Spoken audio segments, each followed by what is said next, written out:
Je vais te donner aujourd'hui un secret, une des techniques d'abondance financière.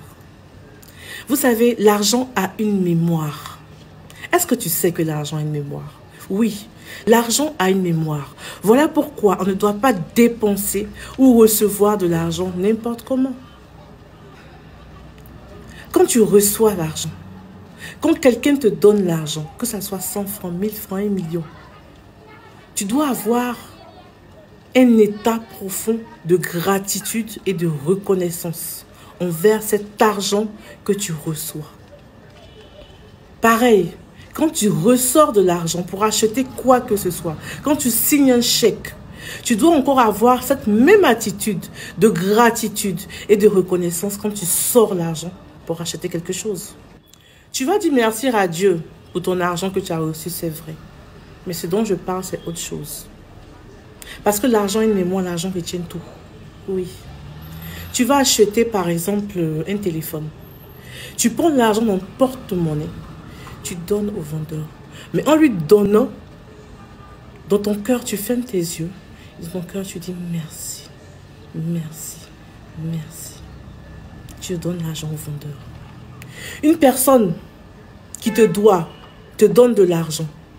Avant de mettre l'argent dans ton porte-monnaie, dans ton sac, tu dis merci, merci, merci. Mais ce n'est pas seulement dire merci, mais d'être dans un état profond de gratitude, un état profond de reconnaissance. Oui, c'est de ça qu'il s'agit. Quand tu donnes et quand tu reçois avec la technique de la gratitude et de la reconnaissance, tu instaures ce qu'on appelle un cercle vertueux. Et l'argent circule en toi. L'argent circule en toi sans problème. C'est-à-dire que tu as créé un flux.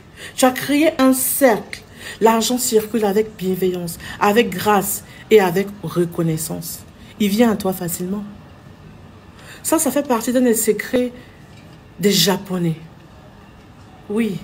Il faut toujours dire merci, ce que tu reçois. Merci. Il faut toujours avoir cette attitude de reconnaissance-là. Pour que demain, le cercle, l'argent puisse revenir à toi.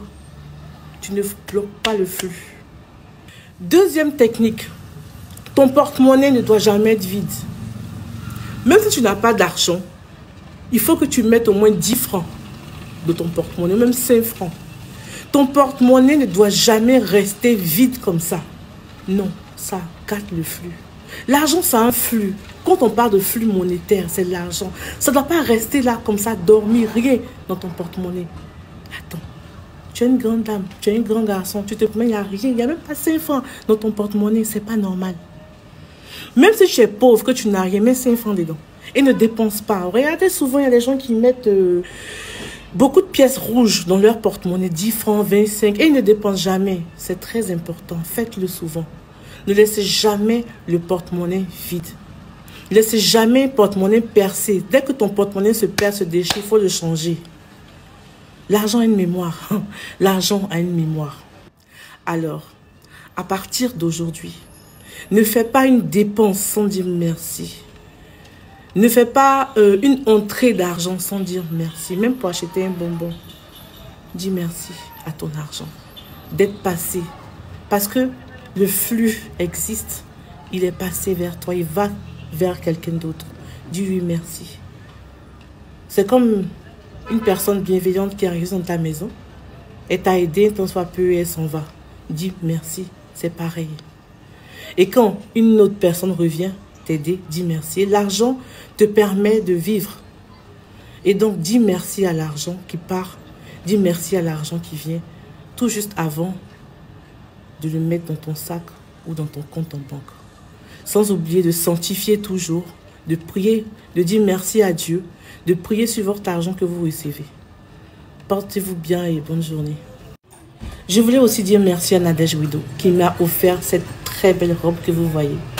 Elle en vend, il y a plusieurs couleurs. Alors Nadège, merci beaucoup. Merci ma soeur pour cette belle robe que tu m'as offerte. Que Dieu te bénisse et bon dimanche à tous.